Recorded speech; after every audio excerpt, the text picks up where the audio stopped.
هو ازاي بعد الدعاء ده كله ما تبقاش من نصيبي؟ مش فاهم. احنا كنا بنحب بعض جدا وكل حاجه فيها كانت مناسباني. استغفر الله العظيم يا رب، يعني بس ليه كده يا رب؟ انا مش عارف اعيش من غيرها والحياه ما بقاش ليها اي لازمه. هي اللي كانت بتشجعني على كل حاجه حتى الصلاه، وخططنا حياتنا واحلامنا كلها مع بعض. ليه بعد كل ده اهلها يرفضوا وهي توافق على حد تاني؟ حد يفهمني، لان بجد هتجنن وعمري ما تخيلت ان ده ممكن يحصل. مع انها كانت دعوتي في كل صلاه ان ربنا يجمعنا ببعض. وليه لو هي مش نصيبي اصلا ربنا يحطها في طريقي ويخليني احبها واتعلق بيها عشان افضل اتعذب يعني بعد كده بقيت حياتي؟ هو ايه اللي ممكن يوصل الواحد للمرحله دي؟ لان القصه دي تقريبا اغلبنا بيعدي بيها مع اختلاف طريقه النهايه والفركشه. في اللي اهلها بيرفضوا او اللي اهله بيرفضوا، وفي اللي بتشوف سري عربي، وفي اللي بيشوف واحده احلى، او ممكن الدنيا تقلب خناقات وضرب نار وحد فيهم يقرر يسيب التاني، والنهايه في الاخر واحده، شخص حياته بتتحول لجحيم بالمعنى الحرفي، والتاني بيعيش حياته بقى ويشوف له شوفه تانيه، وسواء بيندم بعد كده ولا لا فده ملناش دعوه بيه، ربنا يسهله. كلامي دلوقتي للي حياته اتقلبت اسود، وخلينا متفقين ان النتيجه اللي وصل لها دي ما كانتش في يوم وليله، دي نتيجه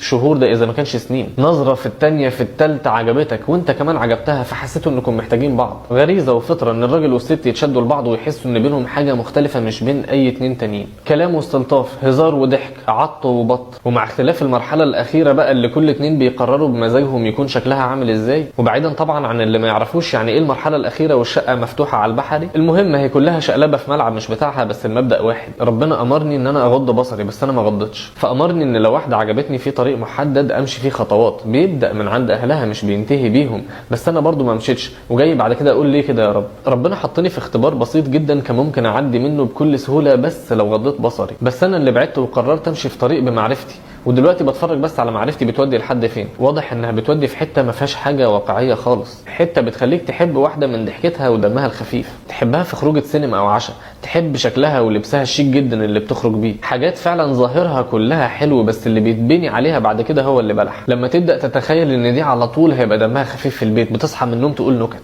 بتقف في المطبخ بالبرفيوم اللي بتقابلك بيه في السينما، لما تبدا تتخيل ان دي تنفع كزوجه عشان نفعت في خروجه، اللبس والشكل والدم الخفيف والروح الحلوه في الخروجات حاجه وفي الحياه الحقيقيه حاجه تانية خالص. فمهما كان الولد او البنت لطاف في المرحله دي، لازم في قلبنا ما ياخدوش مكان اكبر من الطبيعي، انهم لطاف وانهم ممكن يكونوا لينا وممكن يكونوا لغيرنا عادي.